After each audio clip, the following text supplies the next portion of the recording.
So ఈ business కంటే ముందు లిటిల్ బిట్ మా స్టోరీ మేము షేర్ చేసుకుంటాము. సో మా మేడం మాట్లాడతారు. గుడ్ మార్నింగ్ అందరికీ. నేను Shivani Vellamanu, double universal crown director.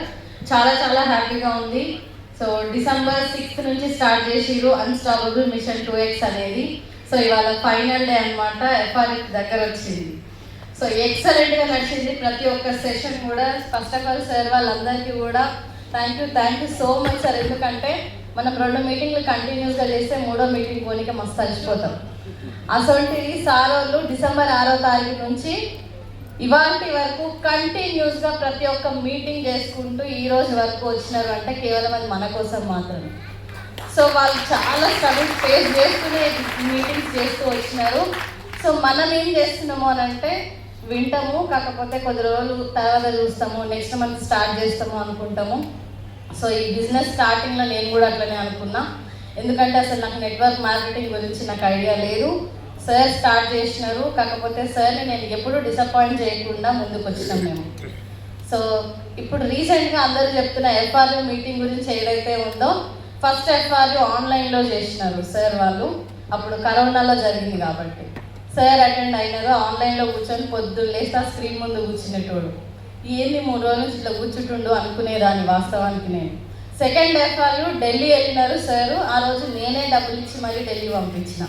ఎందుకంటే సార్ వాళ్ళు ఇంత చెప్తున్నారు కదా, ఒకసారి అటెండ్ అయ్యి వస్తే బాగుంటుందేమో వెళ్ళు అని చెప్పేసి. థర్డ్ FRUకి నేను కూడా అటెండ్ అయినా. ఆ FRUలో డిసైడ్ అయినాం మేము. UCDగా FRU అటెండ్ అయినాము, రికగ్నిషన్ తీసుకున్నాము. హైదరాబాద్లో జరిగింది ఆ FRU సెషన్ అనేది. సో చూడండి లీడర్స్, నేను ఫస్ట్ సెషన్ వినలేదు, సెకండ్ సెషన్ నేను వినలేదు, కానీ సార్తో కలిసి నేను UCD రికగ్నిషన్ నేను తీసుకున్నాను. సో ఎంతమంది జాబ్ చేస్తున్నారో నాకు తెలియదు. వాళ్ళ జాబ్లో రికగ్నిషన్స్ వాళ్ళ వైఫ్తో పాటు ఎంతమంది తీసుకుంటున్నారు. కానీ వెస్టీజ్లో ఫ్యామిలీ బిజినెస్ అనడానికి ఇది ఒక పెద్ద నిదర్శనం అండి. సో FRU అటెండ్ అయిన తర్వాత కూడా కొంతమంది బిజినెస్లో ఉన్నారు, కొంతమంది లేరు. కానీ FRUకి వెళ్ళినప్పుడు నాకు అర్థమైన విషయం ఏంటి అంటే, ఈ బిజినెస్ చేస్తే ఇలాంటి బిజినెస్ చేయాలి, లేదంటే అసలు మనం జాబ్ చేయకపోయినా పర్లేదు, ఇంట్లో ఇట్లా అడుక్కు తిన్నా పర్లేదు, కానీ వేరే బిజినెస్లు మనకు అట్లాంటివి అక్కర్లేదు అనిపించింది. సో అట్లాంటి టైంలో వెస్టేజ్ బిజినెస్ స్టార్ట్ మెయిన్గా నాకు అర్థం కావడానికి రీజన్ ఏంటి అని అంటే, ఈ బిజినెస్లో డాక్టర్స్ ఉన్నారు, ఇంజనీర్లు ఉన్నారు, సాఫ్ట్వేర్ ఎంప్లాయీస్ ఉన్నారు, చాలా ప్రొఫెషనల్స్ నుంచి వచ్చిన వాళ్ళు ఉన్నారు. నేను అనుకున్న నా మనసుకి, నేను ఇంటర్ కంప్లీట్ చేసిన తర్వాత మ్యారేజ్ చేసుకున్నా. 6 months ఇప్పుడు నేను కష్టపడి గట్టిగా చదివితే నేను డాక్టర్ని అవుతానా? అవుతారా? నాకు రెస్పాన్స్ కావాలి. అవ్వలేను. కొన్ని గట్టిగా ఎంత కష్టపడ్డా, సంవత్సరం కష్టపడితే డాక్టర్ని అవుతానా అంటే కాలేను. ఇంజనీర్ని కాలేను, అట్లా అని చెప్పేసి ఒక లాయర్ని కూడా కాలేను. కానీ బెస్ట్ బిజినెస్ చూస్ చేసుకొని విన్నింగ్ టీమ్ కాంబినేషన్ తోటి ఈ బిజినెస్ని స్టార్ట్ చేసినప్పటి నుంచి సప్లిమెంట్స్ సజెస్ట్ చేస్తూ డాక్టర్ని అయినా. సో ఏదైనా ఇష్యూస్ టీంలో వచ్చినప్పుడు లాయర్లం అవుతాము, జడ్జిలం అవుతాము. అలాగే ఈ టీంని మనం బిల్డ్ చేసుకుంటున్నప్పుడే మనం ఇంజనీర్లకు కూడా అవుతాము. సో ఈ బిజినెస్ని నేను అలా అర్థం చేసుకొని ఈరోజు డబల్ యూనివర్సల్ క్రౌన్ డైరెక్టర్ లెవెల్లో ఈరోజు ముందు నిల్చున్నాను. సో ప్రతి ఒక్కరు కూడా ఈ విషయం అర్థం చేసుకోవాలి. కొన్ని ప్రొఫెషనల్స్కి మనం వెళ్ళాలి అంటే ఎంతో చదవాలి, కొన్ని ఏళ్ళు చదివితే వస్తాం. కానీ వెస్టీజ్ని మిమ్మల్ని తీసుకొచ్చిన పర్సన్ అప్లైన్ని మనం 6 నెలలు గట్టిగా పట్టుకుంటే ప్రతి ఒక్క ప్రొఫెషన్ మీ చేతిలో ఉంటుంది. సో ప్రతి ఒక్కరు కూడా ఆలోచించి నిర్ణయం తీసుకోండి. సో ఈ బిజినెస్ స్టార్ట్ చేసే స్టార్టింగ్లో మాకు విమర్శలు వస్తున్నాయి అంటే డెఫినెట్గా వస్తాయి. ఆ స్ట్రగుల్స్ పార్ట్ నుంచే ఈరోజు మేము ఇక్కడ నిల్చున్నాము. సో శ్రీరాముడు అంతటి వాడే రావణుడికి నచ్చలేదు ఒక స్టేజ్లో. సో మనం ఎంతటి వాళ్ళని చెప్పండి, మనం కూడా ఎవరికో ఒకరికి నచ్చము. కానీ మన లైఫ్లో కూడా మన చరిత్రలో మనం నిలిచిపోయే స్టేజ్కి మనం వెళ్తాం ఈ వెస్టీజ్ నమ్ముకొని ముందుకెళ్తే. సో నేను ఈ బిజినెస్ని స్టార్ట్ చేసినాము. ఈరోజు సక్సెస్ అయ్యి మేము మెర్సిడీస్ బెంజ్ తీసుకున్నాము, 2.5 crores తోటి డూప్లెక్స్ విల్లా తీసుకున్నాము, దానికంటే ముందు స్కోడా తీసుకున్నాము. సో నగలు కొంటున్నాము. ఒకప్పుడు బంగారము, FRUకి డబ్బులు లేవు, ఢిల్లీ వెళ్ళినప్పుడు బంగారం తాకట్టు పెట్టుకొని మేము FRUకి వెళ్ళింది సార్. అలాంటిది ఈరోజు బంగారం కొంటున్నాము. సక్సెస్ఫుల్ లైఫ్ని బిజినెస్ స్టార్ట్ చేసి ఇప్పుడు మేము సక్సెస్ఫుల్ లైఫ్ని లీడ్ చేస్తున్నాము. సో నేను ప్రతి ఒక్కటి కూడా మా హైలైట్ పార్ట్ చెప్పుకుంటూ వచ్చిన. సో స్ట్రగుల్ పార్ట్ ఎట్లా మేము బిజినెస్లో ముందుకు వచ్చామనేది సార్ మీకు చెప్తారు. Thank you. Vestige and wish you wealth అండి. అనుకున్నాయని చెప్పేసి నేను చెప్పాలి. సో జీవితంలో భగవంతుడు మనకి కష్టాలు ఇయ్యడు, సుఖాలు ఇయ్యడు. ఏమి ఇస్తాడంటే అవకాశాలు ఇస్తాడు. ఎసార్నో ఎసార్నో మీరు ఎక్సైట్మెంట్ లేకపోతే నేను 2 నిమిషాల్లో పోతాయి కదా. ఎందుకంటే మనిషి 20 ఏళ్ళకి వస్తే 60 ఏళ్ళకి గుంతలు వేస్తారంట. నేను ఇక్కడ అట్లాంటి వాళ్ళు ఎవరు లేరని నేను అనుకుంటున్నా. Are you ready? Ready? Excited? అది ఒక్కటి ఉంటే సచ్చినోడు కూడా లేచి వస్తారు. సో ఎక్సైట్మెంట్ ఉండాలి. మా బిజినెస్లో ఈరోజు ఈ లెవెల్లో ఉన్నాము అంటే సో దానికి కారణం నేను చేసిన పని అది అవన్నీ తర్వాత వెళ్తే ఎక్సైటెడ్. ఎందుకంటే కనీసం మన ముఖం నచ్చాలి కదా ఎదుటి మనతో పాటు నడవాలన్నా, మనతో మాట్లాడాలన్నా. అవును కదండి. సో నేను ఈ ఆపర్చునిటీ కంటే ముందు నా ఎడ్యుకేషన్ బ్యాక్గ్రౌండ్ నాది MBA ఫినాన్స్ మార్కెటింగ్ చేశాను. సో నేను డిగ్రీలో ఉన్నప్పుడు నాకు 2011 ఆ టైంలో ఒక నెట్వర్క్ మార్కెటింగ్ గురించి నా రిలేషన్ ద్వారా నేను పరిచయం అయింది. సో అప్పుడు ఆ బిజినెస్ స్టార్ట్ చేశాను. సుమారుగా 7.5 years వర్క్ చేశాను. సో డైరెక్ట్ సెల్లింగ్ ఆపర్చునిటీ పైన ఒక మంచి అవగాహన ఉన్నది, కానీ మాకు ఎలా చేయాలి ఏంటి అనేది క్లారిటీ లేదు. సో ఇది చేస్తే బాగుంటుంది అని తెలుసు. సో ఎవ్రీడే నేర్చుకుంటూ 7.5 years కష్టపడ్డాను, కానీ జాబ్ సాటిస్ఫాక్షన్ వచ్చింది, కానీ జాబ్ సాటిస్ఫాక్షన్ రాలేదు. సో 7 సంవత్సరాలు 7.5 సంవత్సరాలు పని చేస్తే డబ్బులు రాకపోతే పని చేస్తామా ఆపేస్తామా? చేస్తామా ఆపేస్తామా? ఆపేస్తాను నేను కూడా. ఆపేసిన తర్వాత అప్పటిదాకా నేను చాలా మందికి డ్రీమ్స్ గురించి, సో నేను ఇట్లాంటి ఇల్లు కట్టబోతున్నా, నేను ఇట్లాంటి కార్ తీసుకోబోతున్నా, సో నా లైఫ్ ఇట్లా ఉండబోతుంది, అట్లా ఇట్లా అని చెప్పినప్పుడు సడన్గా మనం ఫెయిల్యూర్ అయినాము అంటే ఇప్పుడు మనల్ని జనాలు పొగుడుతారా తిడతారా? పొగుడుతారా తిడతారా? ఒకవేళ బాగుపడితే ఎత్తుకుంటారు ఆకాశానికి. మా కాక మా మామ అని రాలేదు ఉల్టా. సో నేను ఫెయిల్ అయినా కాబట్టి జనాలంతా నా మీద ఉల్టా బురద చల్లడం మొదలుపెట్టినారు. ఒకవేళ నేను సక్సెస్ అయ్యింటే నాకు తెలుసురా వాడు ఎప్పుడు సక్సెస్ అవుతాడని వానికి సుడి ఉంది అంటుంది. అవును కదండి. ఒకవేళ ఫెయిల్ అయినా అనుకోండి, నాకు తెలుసురా వాని బతుకు వాని పని వాళ్ళంతా తెలుసు, నాకు వానితో అడుగుతారా వానికి ఉందా, ఎంతమందిని చూసినాం, వాడేస్తాడు ఇవి అంటారా అన్నారా? సో నేను కూడా ఫెయిల్ అయినా కాబట్టి నాకు కూడా విమర్శలే వచ్చినాయి. సో సుమారుగా విమర్శలే వచ్చినాయి అనుకున్నా, కానీ వెనక్కి తిరిగి చూస్తే 15 లక్షల అప్పు కూడా వచ్చింది తోడుగా, ఏజ్ ఆఫ్ 22-23. సో అరే ఎట్లా అని అట్లా చేయనప్పుడు 25 ఏజ్లో ఉన్నప్పుడు 15 lakhs మైనస్లో ఉన్నాను. సో వదిలేసాను అది. బయట వచ్చిన తర్వాత ఇంకా ఏదో ఒకటి అయితే చేయాలి కదా మరి పని. సో నా ఫ్రెండ్స్ కొంతమంది ఒక LED మ్యానుఫ్యాక్చరింగ్ యూనిట్ పెడుతుంటే వాళ్ళు నాకు ఇన్విటేషన్ ఇస్తే వాళ్ళ వెంట వెళ్ళిపోయి LED మ్యానుఫ్యాక్చరింగ్ యూనిట్ కూడా స్టార్ట్ చేశాను. మళ్ళీ ఒక 20 lakhs తీసుకొచ్చి, సో అది కూడా ఎక్కువ రోజులు లేదు. ఆ తర్వాత ఆ బిజినెస్ స్టార్ట్ చేస్తున్నాను. సో నాకు ఇంటి దగ్గర నుంచి నువ్వు పెళ్లి చేసుకోవాలా, నీకు పెళ్లి చేస్తే, ఎందుకంటే వీడు చెప్తే వింటలేడు, బయట ఎప్పుడు పడితే అప్పుడు పోతుండు, ఏమో పని అంటూ పోయేస్తుండు, దీనికి ఒక బాధ్యత తెలుస్తలేదు, ముక్కుకు తాడేయాలా అని చెప్పి పెళ్లి సంబంధాలు చూసాను. సో సరే ఇక తప్పేది కాదండి, ఎస్ ఆర్ నో? సో కాబట్టి నేను నా ఫ్రెండ్స్కి చెప్పి నేను వెళ్ళిపోయి ఆ మ్యారేజ్ అది ఫినిష్ చేసుకొని వస్తానని చెప్పి వాళ్ళకి చెప్పాను, డబ్బులు అవన్నీ. సో వెళ్ళిపోయి పెళ్లి చేసుకొని 1 month 1.5 month తర్వాత కంపెనీ దగ్గరకు వస్తే ఓన్లీ బిల్డింగ్ మాత్రమే ఉంది, ఇంకేం లేవు. అలా ఫ్యాక్టరీ ఉంది కానీ అందులో ఏం లేవు. సో ఏందిరా ఏమైందిరా అని అంటే వచ్చిన స్టాకు ఒక్కొక్క షాప్లో 4 పీసులుగా శాంపిల్ వెళ్ళిపోయింది. ఢిల్లీ నుంచి వచ్చేటోడు వాడు ఫోన్ బంద్ చేసుకొని వాడు బంద్ చేసిండు. పనోళ్ళకి ఉన్న పైసలు, వచ్చిన పైసలు పనోళ్ళకి జీతం ఇచ్చిండు. 4 MBA స్టూడెంట్స్ని పెట్టుకొని మార్కెటింగ్ చేపిస్తే వాళ్ళకి 25 లక్ష రూపాయలు ఎవరి మంత్ పోతుంది. అది 3 లక్షలు ఇలా జీతాలు ఇవన్నీ పోయినాయి. ఆఖరికి వచ్చే డబ్బులు మనకు వాడు ఎగ్గొట్టేశాడు, మనం వెళ్ళి తెచ్చుకునే పరిస్థితి లేదు. మళ్ళీ ఆలోచిస్తే వెనక్కి తిరిగి చూస్తే ఈ 20 లక్షలు ప్లస్ 15 లక్షలు 35 లక్షలు వీటికి వడ్డీ పాపం పెరిగినట్టే పెరుగుకుంటూ పోతుంది. ఇక సిచ్యువేషన్ రోడ్డు మీద నిలబడాల్సిన పరిస్థితి ఏడుకుంది. అట్లాంటి సిచ్యువేషన్లో ఏం చేయాలో తెలీదు, పిచ్చి ఆలోచనలు వస్తున్నాయి. అసలు బతకాలా? ఒకవేళ నా మీద నాకు ఒక డౌట్ వస్తుంది, నేను అసలు కట్టగలనా ఈ డబ్బుల్ని?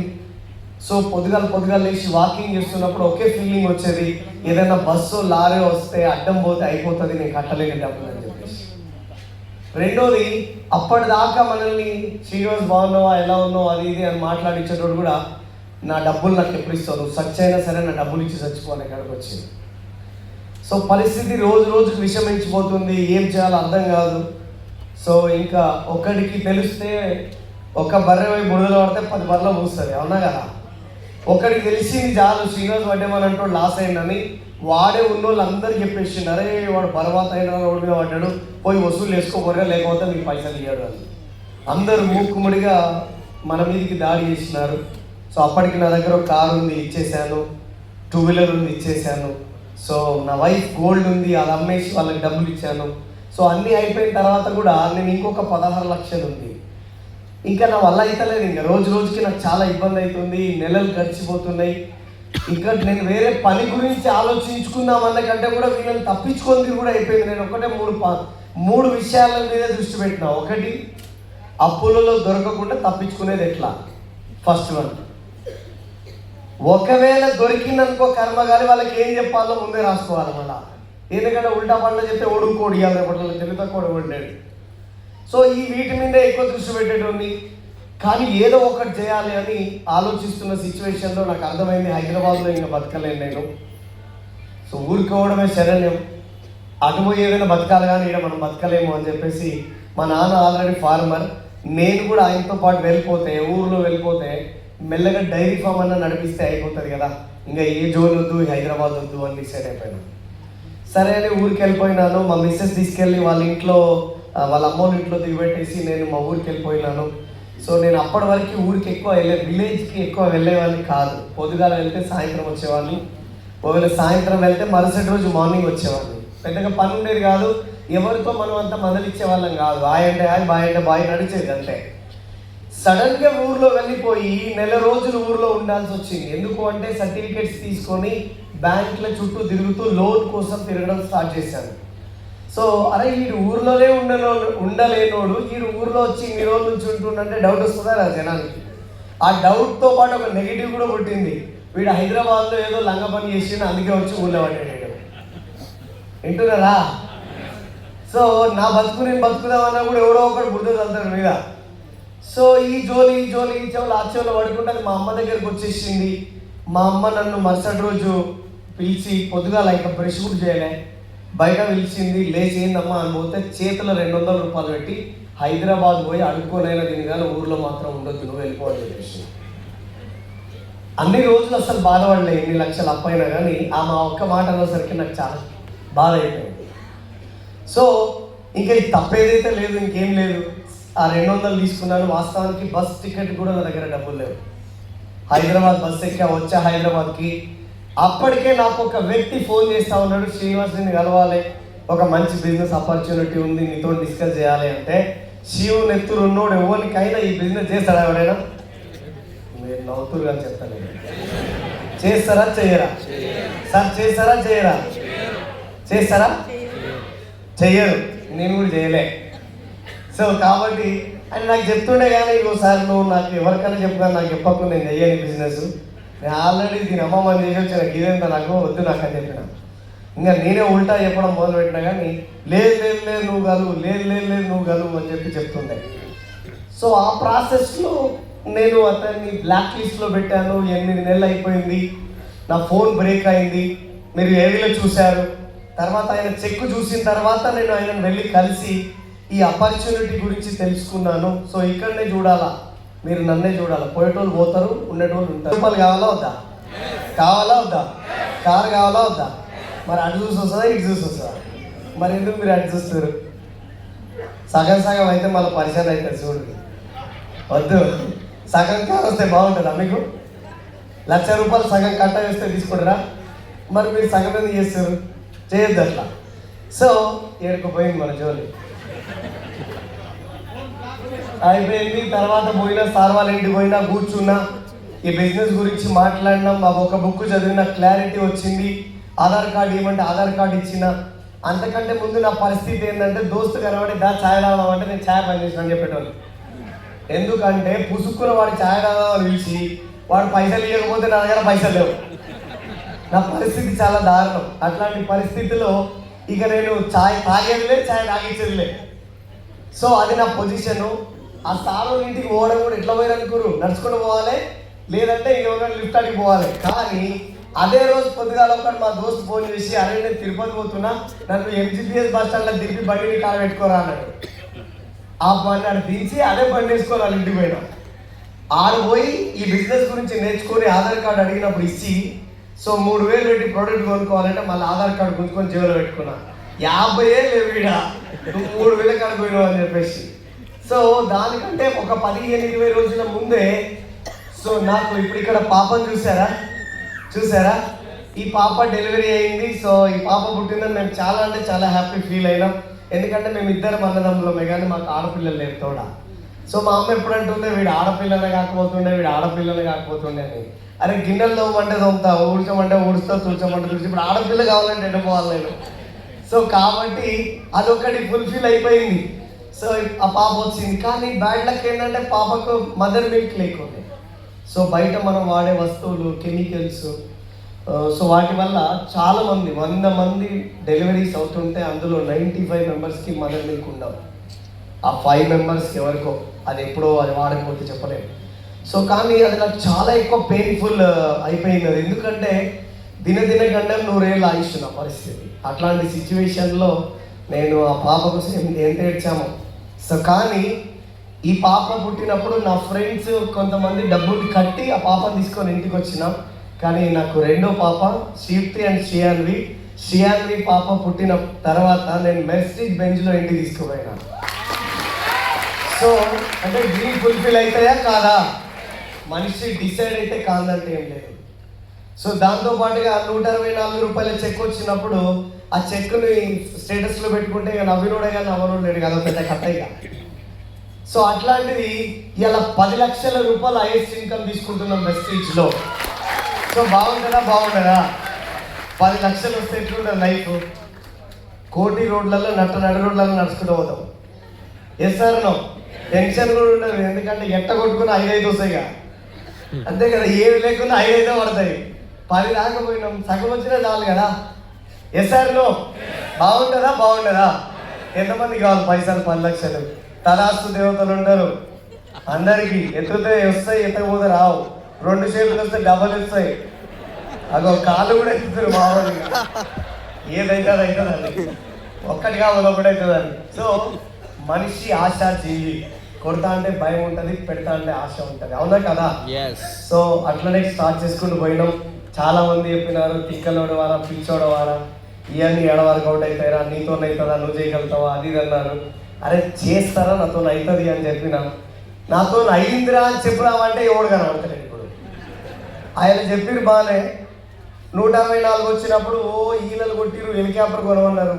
512 రూపాయలు వచ్చినప్పుడు థమ్సప్లు సపోర్ట్లు కొట్టిరు. 17,900 రూపాయలు 3వ చెక్ వస్తే ఎవరు సపోర్ట్ చేయలేదు.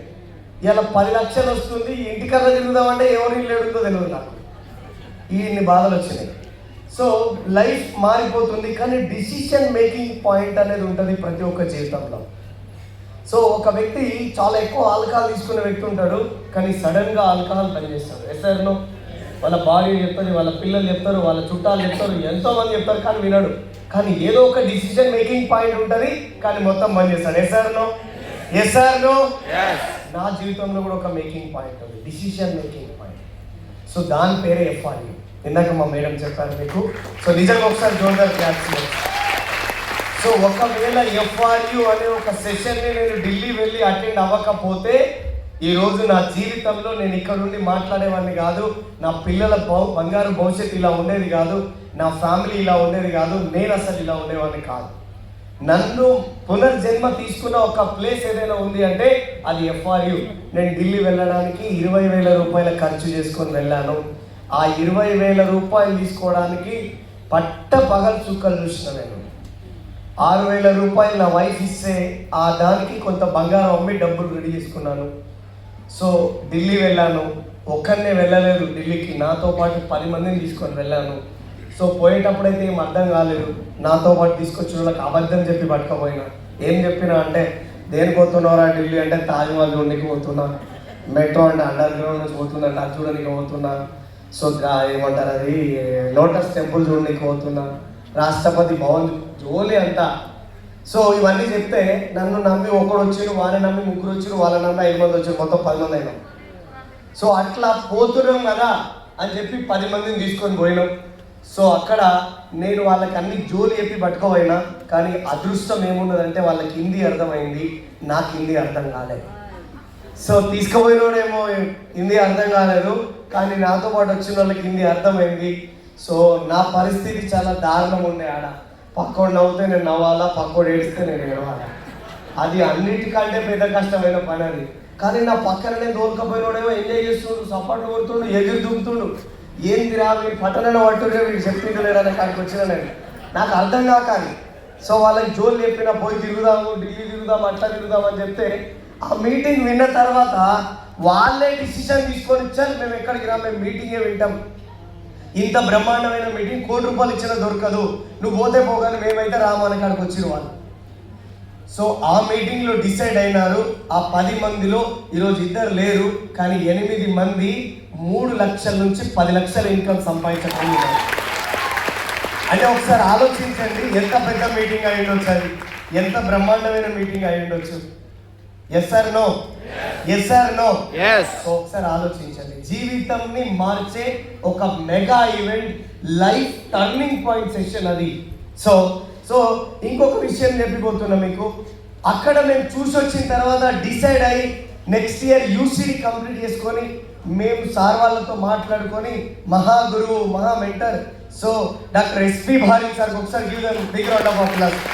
ఆయనతో డిస్కస్ చేసి మాట్లాడిన మా అప్లయన్స్ అందరితో కలిసి మాట్లాడి చేస్తే హైదరాబాద్కి ఆ సెషన్ వచ్చింది. ఈరోజు హైదరాబాద్లో ఇండియాలోనే నెంబర్ 1 అయినటువంటి ఎఫ్ఆర్యు ప్రోగ్రామ్ జరగబోతుంది. Are you ready? Are you ready? చూద్దాం అనుకుంటున్నారా లేదా మీరు అందరు?